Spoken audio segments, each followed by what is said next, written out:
Monday will feel very different than Tuesday will. So Okay. good stuff. Well, thank you for the heads up too on Sure. when we can welcome fall, because it's about time. That's about time. I'm a little tired of shorts and t-shirts. I am. And the humidity, That's been got hot, to too. go. It does.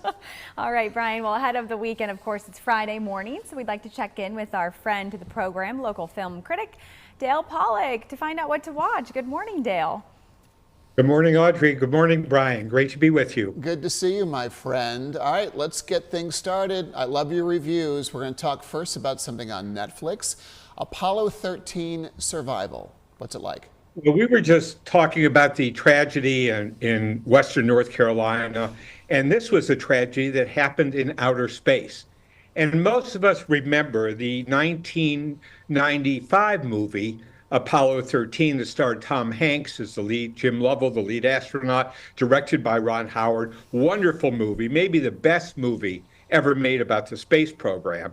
So you feel you know the story, but when you see the documentary, that doesn't matter. The tension ratchets up as the life-threatening situation continues to deteriorate.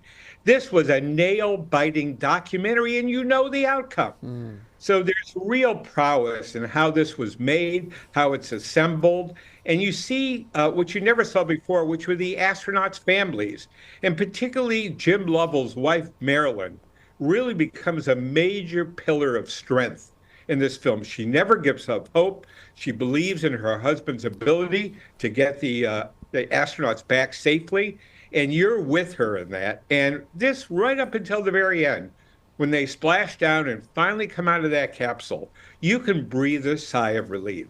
So this is one of the most impactful documentaries I've seen recently. And if you're up for a good tension-filled exercise where you know the outcome, this is a very good film to fill that gap.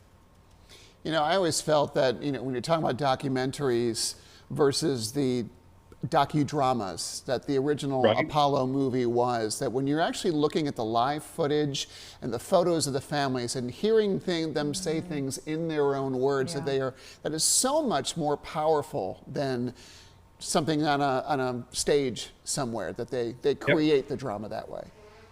To hear Jim Lovell say for the first time, we have a problem up here, and he was underestimating what they were facing. But that's the kind of line that triggers an amazing story here. So I'm giving this 4 popcorns, one of the best documentaries I think that's on streaming right now, and well worth the time investment. Okay. Wonderful review. Second. Be watching that tonight, I think. Tonight, Brian already knows his plans. Okay, tell us about Megalopolis. This is in theaters. I have not heard of this. Have I haven't you? either. It's in theaters. Well, this is Francis Coppola, who, of course, did the Godfather movies, and I consider Godfather 2 maybe the greatest American film of the second half of the 20th century. And this is a project he has literally been trying to make for 40 years. And he finally did, and it took him putting up $120 million of his own money. This is the ultimate vanity project. And unfortunately, it does not work. It's a mess. And I'm being charitable.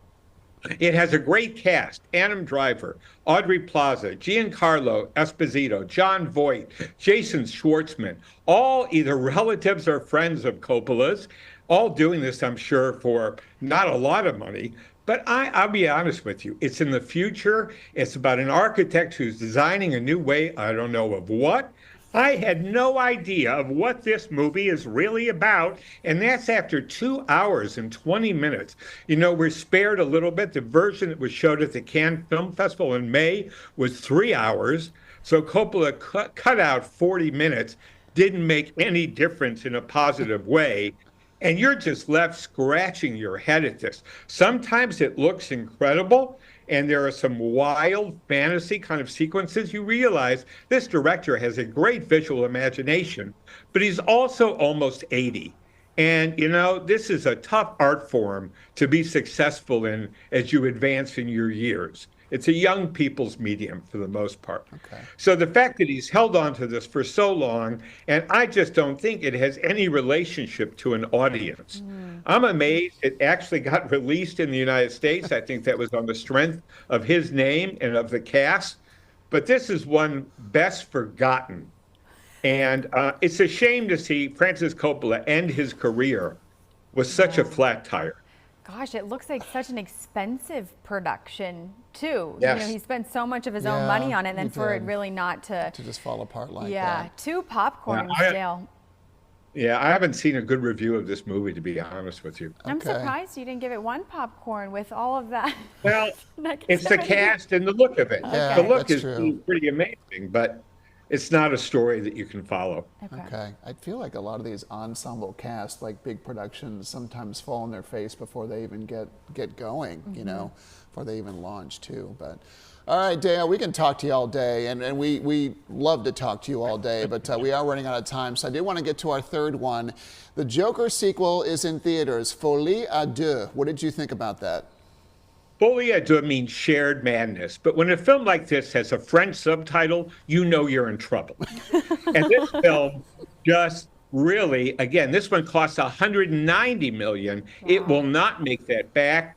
The original in 2019 was so good. Same star, same director, same character. What a difference in the outcome. Nobody is winning awards for this film, and it's not going to come close to the 190 million that the first film did $1 billion. This one cost $190 million.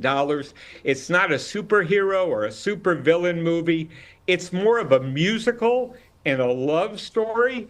And I don't know what else, but it's not what the audience going to this film is expecting.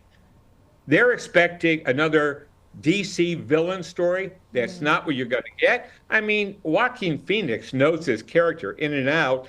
What's very weird about this film, he looks like he's Johnny Cash, which is, of course, a character he played 15 years ago. Oh, but no. he could do Johnny Cash in Folsom Prison right now and look the part. And then Lady Gaga pops up totally kind of unexpectedly, and she is terrific. She's the real reason to stick with this film. Okay. There are very few other reasons to do it. It's the sheer audacity of taking a franchise in this direction. And even as enjoyable as Lady Gaga is, it is great. Joaquin Phoenix is. This film is just, you're going, what? What's next? What's happening? What's he doing? It's just, you're lost in this wilderness.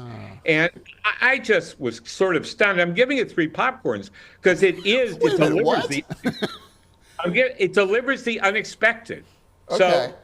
So if you're really up for a wild ride, this is it. But if you're looking for anything that was like the original Joker film, you're going to be sorely disappointed. And like I said, I don't think this film is going to come close to what the other one did. The screening I went to last night was largely empty, which tells me the advanced word is already out. Yeah. The critic scores and the IMDb scores are all very low on this. And I don't really have a good reason to recommend going to see it. Unless you are a real Joaquin Phoenix or Lady Gaga fan. Sure. Yeah. You know, I wish she would do more films. When she's on screen, you can't take your eyes off her. I agree with She's that. very Agree with that too. Him too, for that matter. I know. Yes. That's why, and I think just having the name Joker would draw people to the theater, but guess not. But Dale, they're not going to get what they expect. oh goodness. Well, thank you. This was so insightful. And here are those titles one more time for everyone at home. Big thanks to Dale. Apollo 13 Survival on Netflix, Megalopolis in theaters, and the Joker sequel also in theaters. Well, if you enjoyed Dale's recommendations, I know I always do, you can find them in 2 ways. Check out the WXII YouTube playlist Movies in Review, or you can head to DaleMPollock.com.